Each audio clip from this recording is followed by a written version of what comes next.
J.K. Yadav Films present. Singing by Prince Priya. Get mommy, ससुरा हम के ना जइबोगे। अलबेला रिकॉर्डिंग स्टूडियो सिमरा।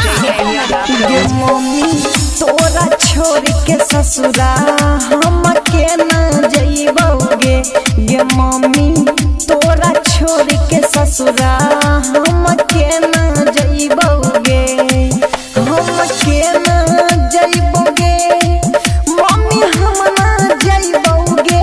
तछिए पापा के हम दुलारी ससुरा हम ना जइबोगे। गे मम्मी तोरा छोड़ के ससुरा हम के ना जइबोगे। अलबेला रिकॉर्डिंग स्टूडियो सिमरा। गे मम्मी ससुरा हम के ना जइबोगे। के ना जइबोगे। ता सुना होइते घरवा गलिया छूट जइतै सखी सहेलिया। गे मम्मी हे गे छूटतै सखी सहेलिया। ता सुना होइते घरवा गलिया छूट जइतै सखी सहेलिया। गे मम्मी हे गे छूटतै सखी सहेलिया। कि हमहू छिए भैया के प्यारी ससुरा हम ना जइबोगे।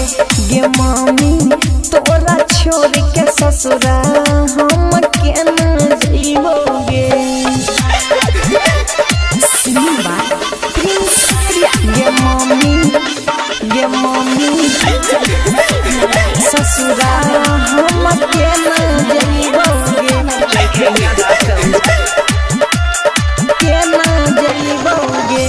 ता हमर आँख से गिरै छलोर चाचा भेलै एतना कठोर। गे मम्मी किया भेलै एतना कठोर। ता हमर आँख से गिरै छलोर चाचा भेलै एतना कठोर। गे मम्मी किया भेलै एतना कठोर। किरी है चाचा के नन्ही प्यारी ससुरा हम ना जइबोगे। गे मम्मी तोरा छोड़ के ससुरा हम के ना जइबोगे। अलबेला रिकॉर्डिंग स्टूडियो सिमरा। गे मम्मी ससुरा हम के ना जइबोगे। के ना जइबोगे। कि लोगावा कहै छै होई दे पढ़ाई जब होई गई तो तोहर विदाई। गे मम्मी किया कहै छै हमरा पढ़ाई। कि लोगावा कहै छै होई दे पढ़ाई जब होई गई तो तोहर विदाई। गे मम्मी किया कहै छै हमरा पढ़ाई।